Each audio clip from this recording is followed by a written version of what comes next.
नमस्कार, मु लीजा पंडा। मोर शीर्षक ना फगुण। फगुण बसंत ऋतुर तुमे प्रिय सखा, केवल निबे आजी तुम रूप रेखा। लेखनी मो आंके तुम रूप गुण, तुम तो चंचल रसिक फगुण। तुम्हें तो नायक तुम्हें ही प्रेमिक, तुम्हें तो नायक तुम्हें ही प्रेमिक। तुम्हें रसराज उन्मत युवक, तुम्हें आनिदिय रंगर पसरा, प्रीति परसर अपूर्व आसरा।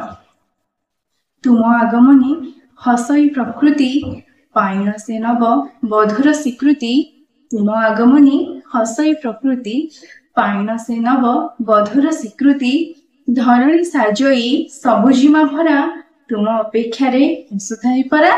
सते तुम अपेक्षारे हसुथाई परा। फगुण नामरे नामित होइछ, तुमे नाना रूप धारण करिछ। कलि प्रकृति बिटपी बनिता, सर्वदिगे आजी तुमे सुशोभिता।